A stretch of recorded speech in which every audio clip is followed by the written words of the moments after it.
Okay, hi, welcome to How to D&D. My name is Fred Wheeler and today I'm going to do a Dungeons & Dragons or Dungeons & Dragons 5e combat like a workshop, like a tutorial. I've been thinking of doing this for a really long time and I thought, well, since I have wanted to do it for a long time, I'm just going to give it a go. I don't honestly have an awful lot prepared, so what I'm doing is I'm literally going to be jumping back and forth from the mic to the whiteboard to the battle mat and moving things around so that you can see what's going on. And this is what I would do in my own game when I'm running any kind of combat with my players. So my first point of call is always going to be some sort of opening description. And my opening description is you see some wolves coming down the road and what do you do? And usually my players will say either we're going to hide or we're going to attack, or occasionally I'll get a player who'll say I want to go and throw them some food and befriend them. In this case we're going to get onto the combat side because that's what people showed up for. That's why I've got a title that says combat. So our first point of call is determining if there is surprise. Not always will there be surprise. There are lots of things that can determine surprise. If the watching from America, how's it going, Aaron? Basically, in terms of surprise, that's determined by the dungeon master, and there's a couple of things that can work in terms of who's going to be surprised and not. One, if one of the parties, whether it be the wolves or the players, are being stealthy and hiding or trying to be hidden in some way. I've done videos on that topic before. If they are trying to hide and they've been successful, then they will have surprise on the first round on whoever they are facing who has been surprised. In this case, I'm going to get rid of surprise because that can get things, it'll make it complicated. The other thing is, surprise is not always determined by making a stealth check, hiding, or being hidden. Surprise can simply be determined by the dungeon master saying, you have surprised, or you have been surprised. If somebody decides to do something out of the blue, you know, you're just talking in the middle of a concert hall and then somebody says, Fred, I want to throw a fireball into the crowd. Surprise. I was surprised, everybody else would be surprised, and so you would allocate surprise to whoever was silly enough to throw a fireball into the middle of a crowd. That's perfectly fine. So as I said, stealth checks and hiding and being hidden don't determine surprise. So once we've got past all of that, we've got to roll some initiative. And we're going to roll initiative for all the characters. The Dungeon Master is going to roll initiative for the monsters. When you look on your stat block for the wolf, you won't see an initiative modifier. What you're going to use is the dexterity modifier, which you can find pretty easily. It's not hard to determine. I'm going to just write down all the initiative orders right now, and then I'm going to start rolling some dice because we take that initiative modifier and we add a 20-sided dice roll, and that determines our initiative score.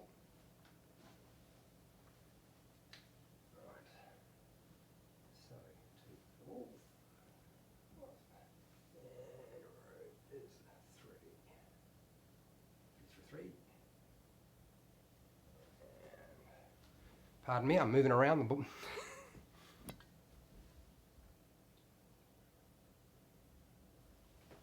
Alright, well there's a lot of negatives here.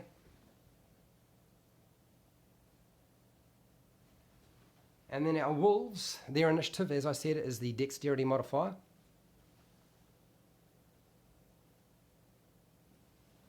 Which is a 2.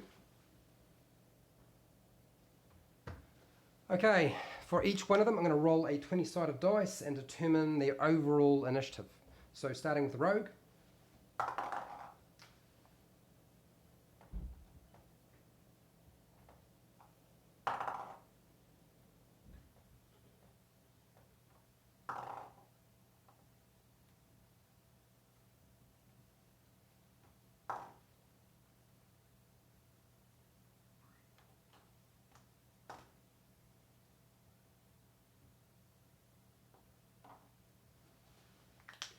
Okay, you can see the overall scores. I'm going to circle them so you can see exactly sort of which number I'm dealing with.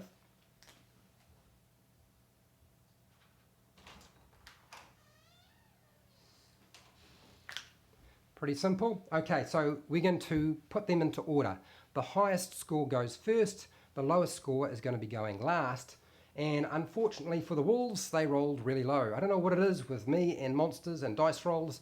I tend to roll low, which is probably why a lot of my players like playing in my games. So for the sake of my sanity, I'm just going to work my way through the top because it won't matter too much how we do this. We go rogue, fighter, and then cleric, and then the wizard, and then the wolves will go last. And you just take your turn. You have a movement, you have an action. If you have something available that you could use as a bonus action, you can do that. And you also have an interaction, and also during that you can talk if you like.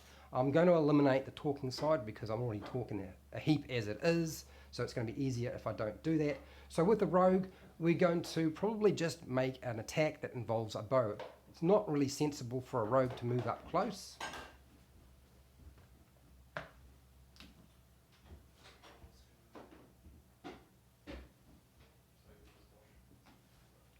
So the rogue has an attack modifier of 5.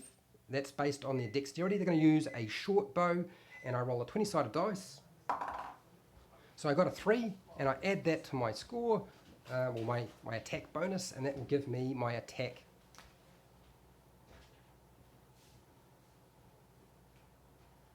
So 8 is not greater than or equal to...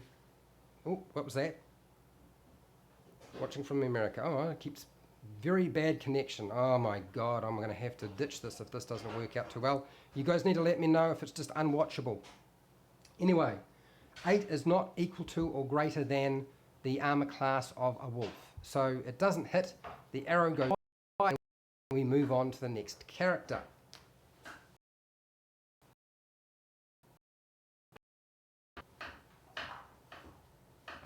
So the fighter are usually better at doing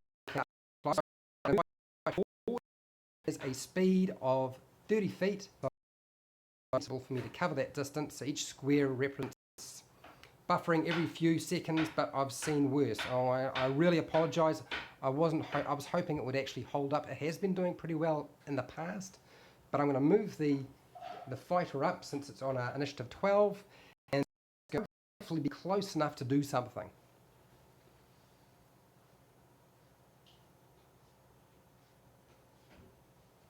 So I've moved my 30 feet. I'm not close enough to use a close quarter weapon or a melee weapon, so I'm going to have something that's ranged instead.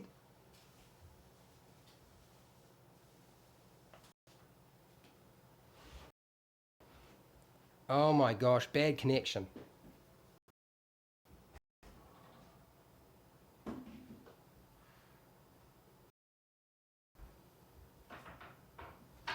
Okay, so I got a choice between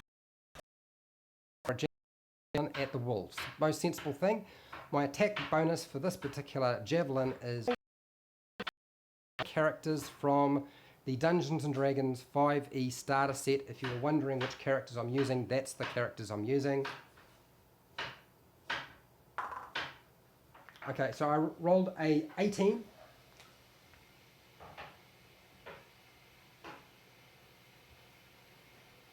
So 23 is more than enough to hit the wolves. The armor class of a wolf is not 23, so it hits, and then I roll damage for my javelin.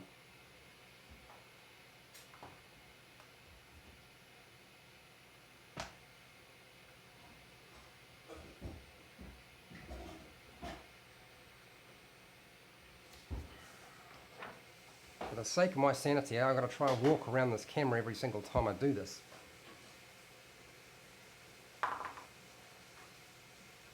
Okay, so I'm rolling a 6-sided dice. I rolled a 1 and I add my modifier for my strength because it's a thrown weapon and you add your modifier for strength in that situation.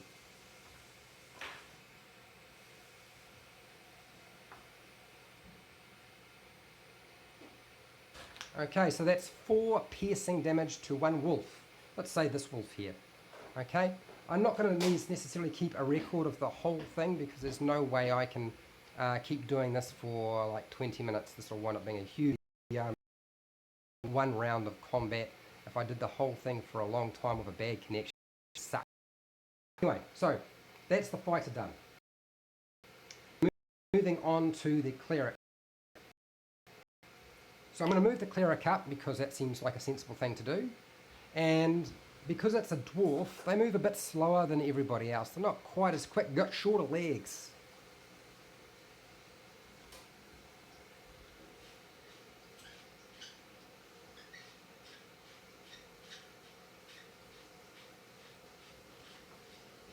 Okay, so my cleric, or my dwarfs, moved up 25 feet, which is 5 squares, because each square represents 5 feet. And then, because it's not close enough to do anything else, I'm going to use a cantrip. Seems like a sensible thing to do. And on my character sheet, there's a section which says how much my attack modifier for my spell is. And it just happens to be 5 again, which is kind of handy. You'll find it right about here.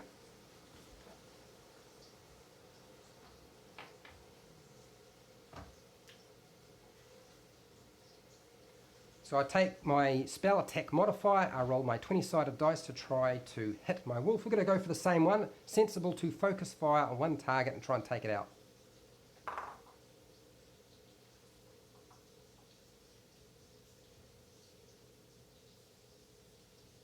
Okay, so I got a score of 14 to hit my wolf, and as it happens, it's just enough. It's just what we needed, just slightly above. All we need to do was equal to or greater than. It hits the target, and Sacred Flame is one of those spells where if you miss, you do no damage, and if you hit, you do some damage. And you only roll an 8-sided dice, and that's pretty much it. Don't try and add any modifiers to that particular dice roll. I've done a video on Sacred Flame if you are confused or haven't seen that before.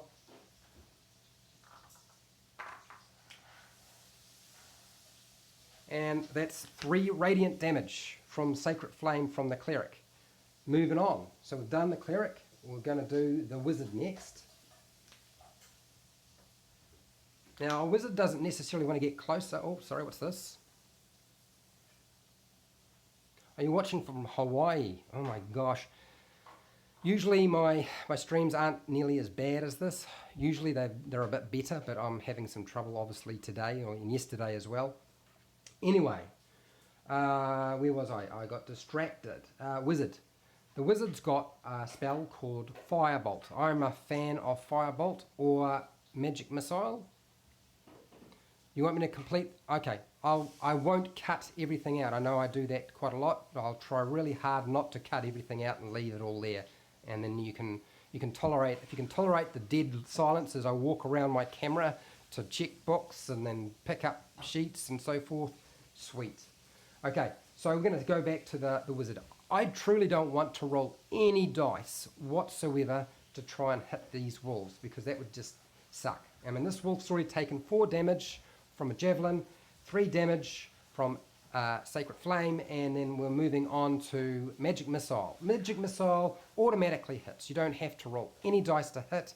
You just pick up 3 4-sided dice, and right now, I'll tell you now, 4-sided dice are not real dice. They don't roll like dice. They're just like, they're hazards. You drop them on the floor, you stand on them, and you hurt yourself. So I need 3 of these.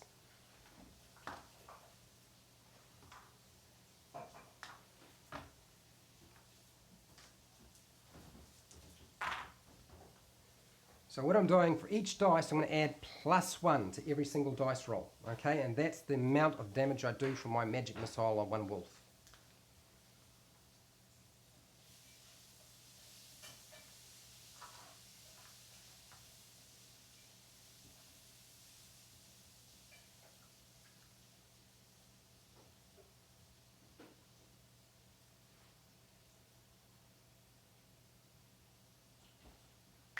Okay, so as you can see, 1 dice was a 1, so I add 1 to that, that came to 2.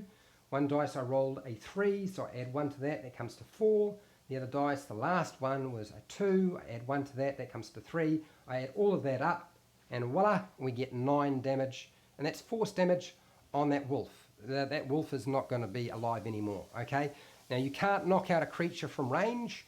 You can do that if you're in melee with close quarter weapons, but I can't do it in this situation, so that's a dead wolf. Alright, okay, so the wolves weren't exactly outnumbering the party at this present time.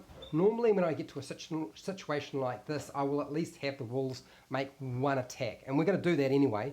But if I was running my game right now, I probably wouldn't do that. I would probably make a morale check for my wolves to see if they run away, because now the party kind of outnumbers them like 2 to 1, and that's not really good odds for any creature. And wolves aren't completely stupid. They would usually be going for a target in the front, take them down, drag them off and eat them. But anyway, that's beside the point. The wolves are next.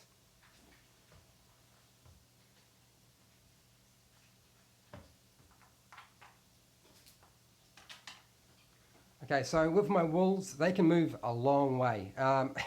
And truthfully, the distance they've got to cover is almost, it's not going to be an issue whatsoever.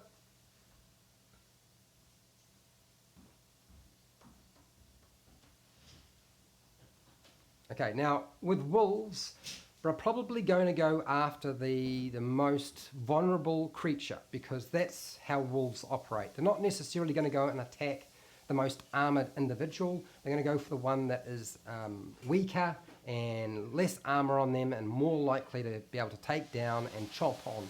So that's how I'm going to work this. I apologise if you can hear things in the back. I should have finished my stream ages ago and there are people trying to cook. So this is a weird stream, I understand that. So my first point of call is deciding which one I'm going to attack and then making an attack roll against them. They have a benefit, a bonus when they attack as a pack. So if there's more than one of them, they get to do, they get benefits. And I'll explain to you how that works in a sec. So pack tactics allows a wolf to get advantage on the attacks if there's a creature of or an ally for them within 5 feet, and there is. The 2 wolves are within each other, so they're both going to get advantage. Advantage means I get to roll a 20-sided dice, 2 of them, and I take the highest result with my attack. And that is going to really suck for the players, unfortunately, but that's what I'm going to do because that's what the wolves will do. And they have an attack bonus for their attack of a +4, and it's a bite attack. It's a special bite attack because it can also drag the players to the ground if they are successful. I'm just going to move my monster manual up to the front so it's not sitting behind me now.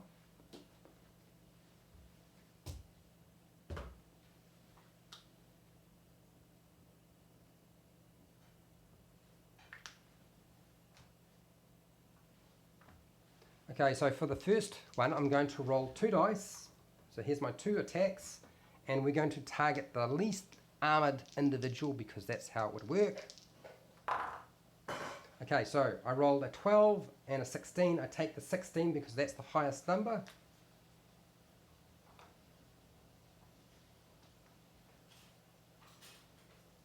So 20 is going to have no issue in hitting one of the characters. Piece of cake.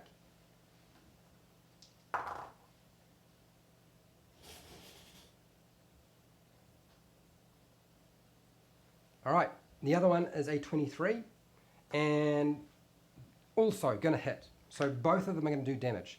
Now as a dungeon master, your dungeon master has a choice. They can allocate damage based on the average, or they can roll the damage if they want. I tend to use averages, but I'm going to show you how both work.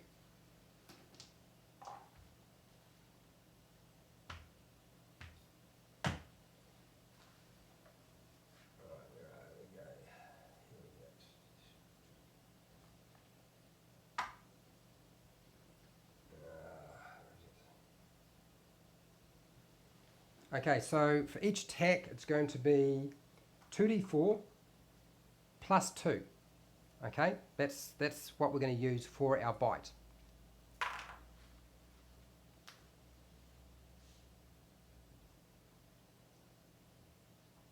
So that's the first attack.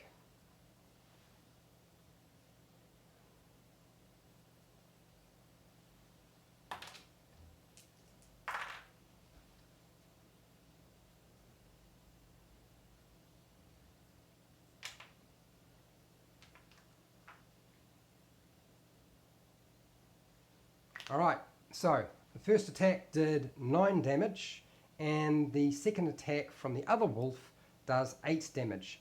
And now I've got to decide who I actually struck. I mean, I was saying I was going after the one that was least armoured, so I'll pick that one. Oh, the fighter's unlucky. It's got the least armour. 17, so it's got a hit points of 12. So there's no way it's going to be standing after that. The first blow is going to take it down pretty close to 12. So 12 minus 9, there's 3. And then it's going down after that because the 8's going to take it below 0. Okay? Sorry, fighter, you're down. Death dying saves come after that, but we've essentially dealt with that part of it.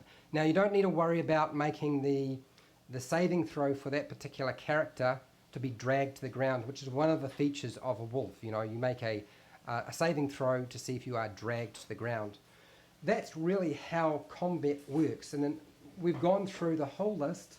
When we get to the bottom of the order, we then move back up to the top and start again. And I don't know that I can necessarily keep doing this. I just need to have a drink of water, because if I keep rolling this through, I get the feeling that you're going to hear mostly cooking noises.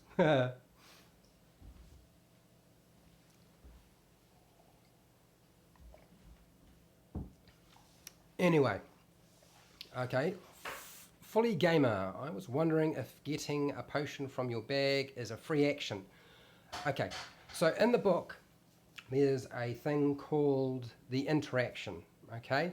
And you could classify it as a free action, but it's a little bit more complicated than that, because dropping a weapon on the ground is not an interaction. It is classified as like no action whatsoever. And I know a lot of people get the idea of no action confused with a free action. So pulling a potion from your pack is going to be an interaction. Now, if you pull 2 potions from your pack, you have to use your interaction and your action, which means you won't be able to make an attack or cast a spell unless you have some other special feature. And that's really sort of how that works.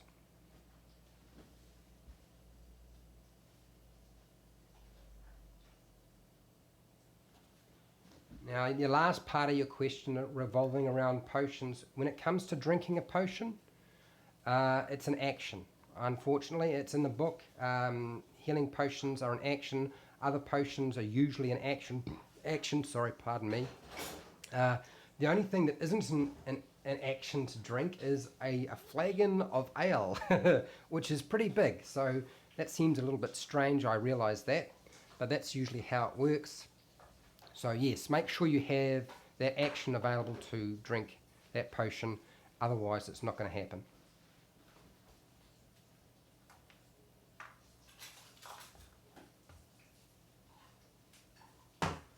All right, so, oh, what's this?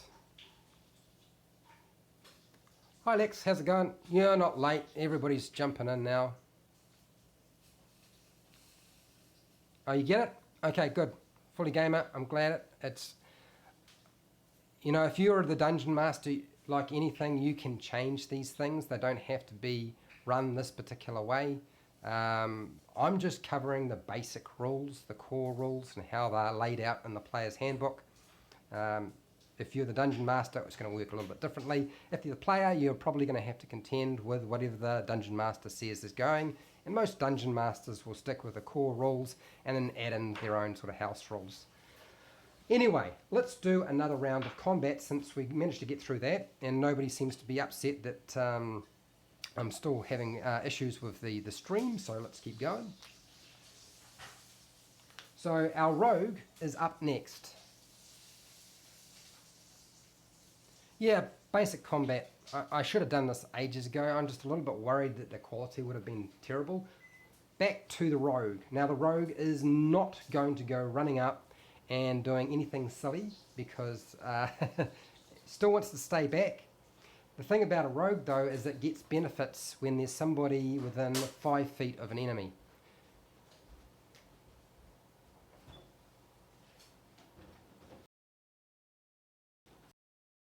Okay, so one of the features is sneak attack.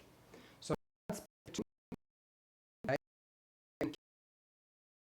additional, So provided I can hit with short bow, I get to do more damage.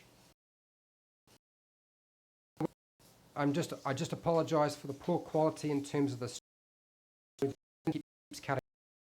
Anyway, back to our short bow, which was a +5 bonus. So we'll do that.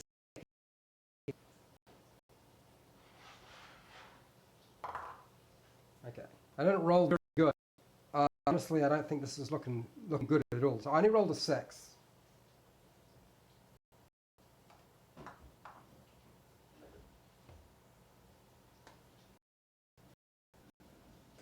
Okay, so 11 isn't equal to or greater than the armor class of a wolf, so that's just not going to hit. I missed your comment, I'm sorry about that, didn't see that. So it misses, so we don't get to use our sneak attack damage. This rogue is missing all the time.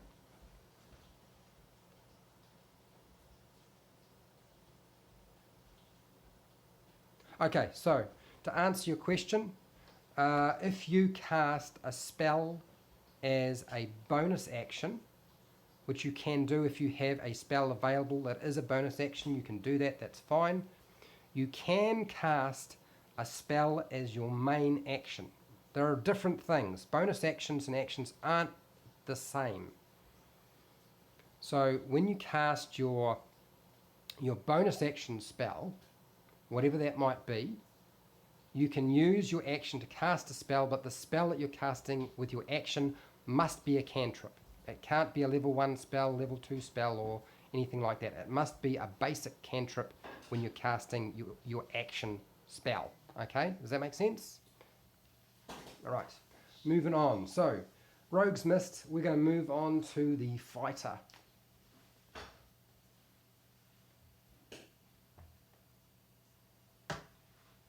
Now, most fighters aren't going to stick with a javelin. I mean, the javelin was a... Oh, hang on. That's right. The fighter's down.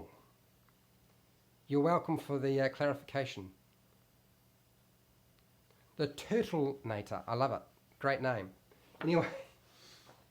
Anyway, let's move on. The fighter needs to make a death-dying save. Now, with death-dying saves, unless you have a specific bonus to attack attached to that, it's just going to be a straight roll. There are situations that would allow you to add a bonus. If you had Bless running, then you could add your Bless bonus. When you roll your 4-sided dice, you would add that on when making a death-dying save. But we can't do that here because there's no Bless going. So, provided I don't roll a 1, things aren't going to be too bad. Okay, I rolled a 2. So that's 1 fail. So a 1 is 2 fails, and we don't want to get 3 fails because that's dead.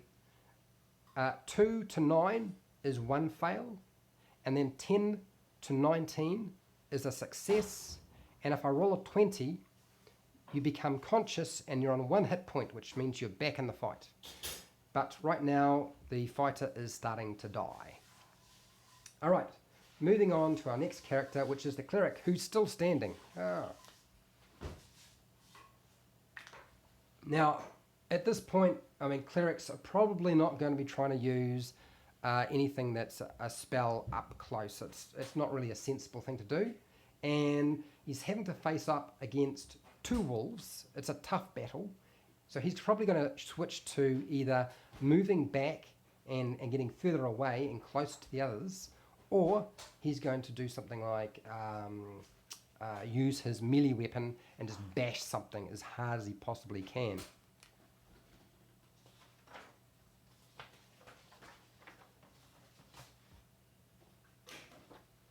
Alright, so the problem here is he's not very good at bashing stuff, so I'm going to have the cleric move further away and then draw the wolves towards him. Does that make sense? So he's going to disengage, use his action to disengage, which means you don't provoke attacks of opportunity, and he's going to move 25 feet back towards the others and still hold the front line while they do the attacking.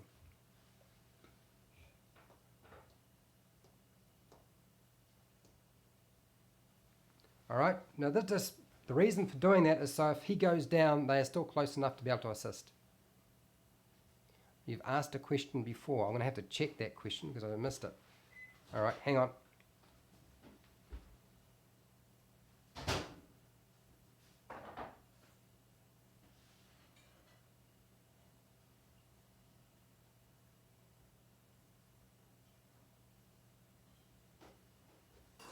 Okay, yes, all right. So at will.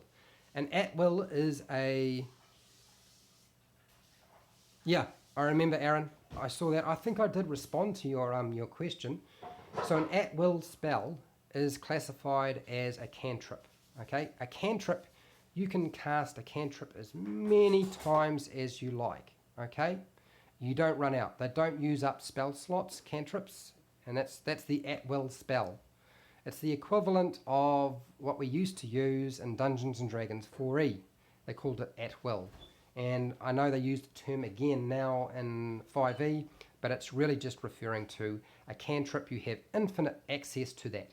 So with a cleric who has a cantrip called Sacred Flame, they can Sacred Flame the snot out of the wolves as long as they're still standing all day long. It's not going to be a problem. Anyway, so clerics moved back, they've taken their turn, and we're on to the wizard. Now, given that the wizard is hopefully able to do more than just throw magic at it, and we're going to need to sort of unfold with something a bit tougher.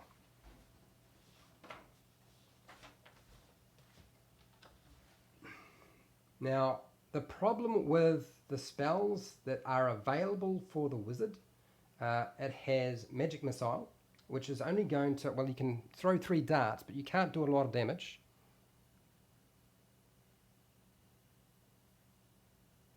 Oh, I missed that, Lex. Sorry about that. I'll check in a second.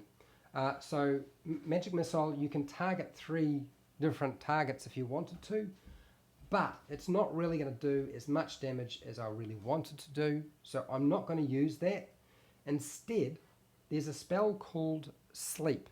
Now, it's probably not going to put them both to sleep, but there's a good chance that I will get a high enough score on all the dice to put one of the wolves to sleep, even if I can't kill one of the wolves. Okay, I'll keep doing that, Lex. So sleep, I need a lot of d8s for that. Hang on.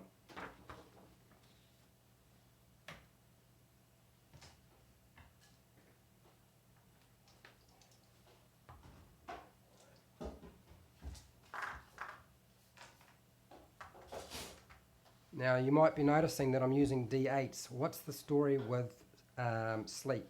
Sleep doesn't require an attack roll, and it doesn't require any kind of saving throw. It just works. You just roll the dice, and that determines the effect on your creatures. That's how it works. It's why it's such a powerful spell and so useful, particularly if the monsters have really low AC, well, not AC, but hit points. If they've got low hit points, there's a good chance you can put them down. So first things first, let's deal with that.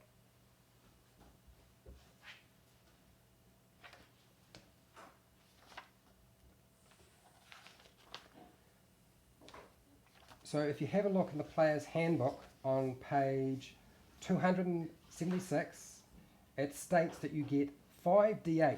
Seriously, I know it's just a first level spell, but you get 5d8. You roll all of those dice. You can put it on an area, on a point or creature, 20 feet. Okay?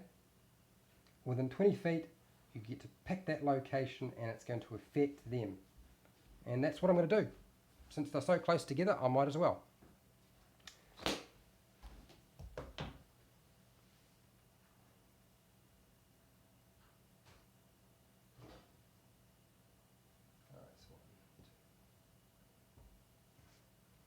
Alright, so I'm going to move forward a little bit. I'm going to cast my spell. I'm going to roll all of my dice. I don't add any modifiers to this. I just roll the dice and add them up.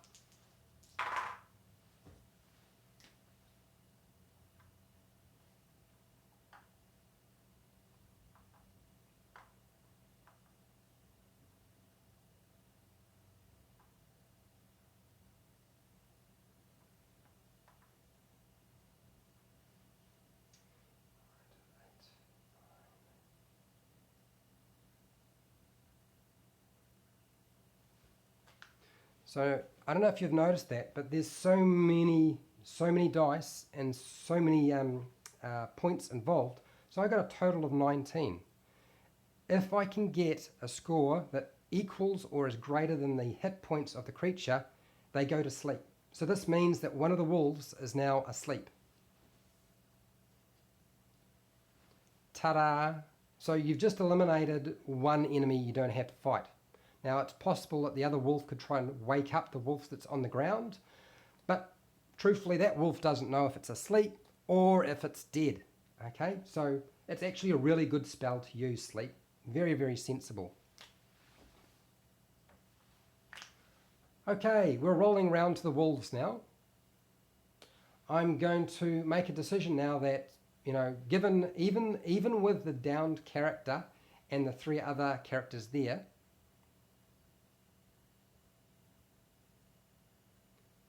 yeah, you can use your main action, Sacred Flame, not going to be a problem. And you can do it as many times as you like. And if you have a bonus action spell, you can cast that as well, because Sacred Flame is a cantrip, so you can do that. I've done a video on that particular topic. You should be able to find it in my playlist. Anyway, now that we've got a situation where there are so many down, one character is dying, I would say the wolf is probably going to try to grab onto the downed character and drag it off to have a meal. So that's what I'm going to do. Now, I'm not going to worry about making a grapple check with a character who is unconscious, because it wouldn't make any sense. It's going to be automatic, and because he's dragging the body, I'm going to move him at half speed. Like most things, as soon as you start doing anything outside of the ordinary, outside of walking speed, you just half the distance. So I just figure out what the speed is of my wolf, and I halve it, and that's what they do. So the grapple occurs, there's my action. It's automatic because there's nobody to resist it, they're unconscious.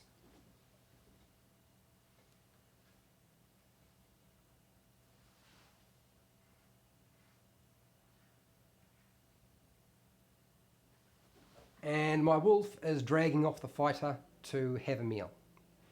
So that's really the gist of it. I mean, we could keep going on, and I'm quite happy to do that, but I think that's probably enough for today. You guys need to give me feedback. Those of you who are still in the room, I need to know what I did well, what needs to be improved. There's so much information on this table. I have to walk around the camera to get at stuff, so I realize that trying to actually show you things and then remember numbers, when there's lots of numbers to remember, there's no way I'm going to be able to do that. But if you found it useful, great. If you didn't, I totally understand. You don't have to watch it. The connection got better? Excellent. Good news. Anyway, if you found this useful, please share, like, and subscribe. Look, make a comment below if you have any questions, and I did great, bro. Thank you, Braxton. Until next time, keep rolling those 20s.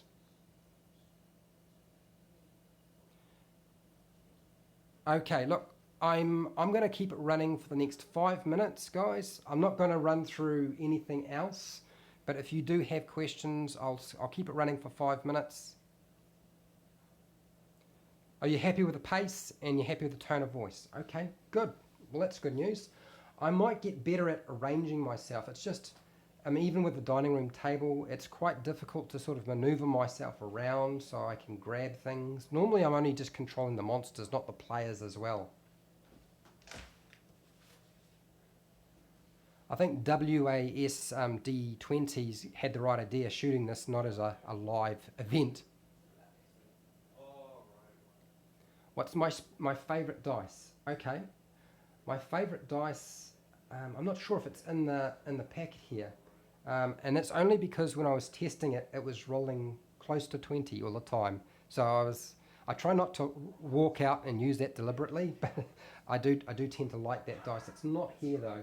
I think I'll put it somewhere else. My next favourite is definitely got to be the blue. This one here, this is from the starter set. And this dice right here. And that's probably one of my favourites because it's really easy to read.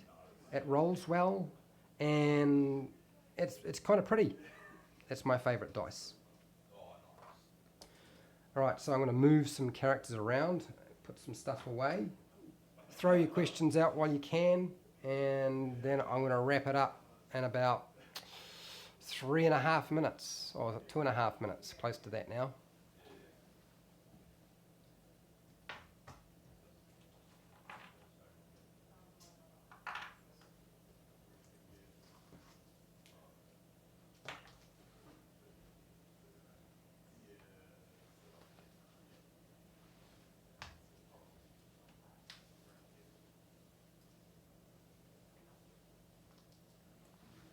Hopefully I've answered everybody's questions. I'm just going to check the chat.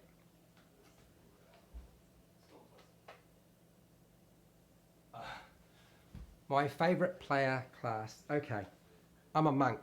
I love monks. And the reason I like playing monks is because years ago I was involved in... Alright, my reason for a monk is because I was involved in the martial arts. I'm a 3rd dan black belt, so I like to beat people up. I can't help myself. So yeah, I like fists and feet, and monks are that sort of character, so I tend to play monks. And my next favourite would definitely be the wizard. I like playing wizards. You are welcome, Lex.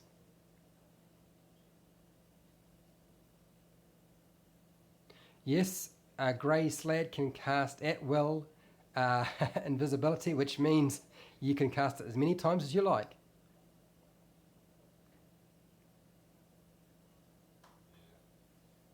Okay, so when you're talking about the spell book, you're talking about the wizard spell book. It's pretty simple. At each level, you get 2 new spells. So at level 1, you get access to 6 spells, and they are level 1 spells. Okay, it tells you on the chart how many cantrips you get. That's it, and you just pick the cantrips that you want, and you get 3, unless of course you have some sort of special feature, whether that be a feat or a class ability. I mean, higher elves have access to more spells. Ah, from Wellington. Okay. And then when it comes to preparing your spells, I know that's really confusing. Just bear in mind you don't have to prepare all the spells that you know that are in your book. You don't have to prepare all of them. You could prepare just a few of them and have a few options available, because it's only going to take you 1 minute per level of spell to actually prepare something. So if you have a few sort of left undetermined, if you need to use a utility spell but you haven't prepared it that day, you don't have to wait till the next day, because all you do is you just wait like a couple of minutes and then you've prepared it, and then you can use it straight away after that, and it's only going to cost a couple of minutes. A very sensible thing to do.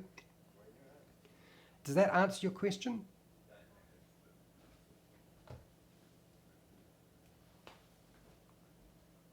I'm hoping I have answered your question correctly. It's not like I don't play wizards. It did? Okay, awesome. Great news.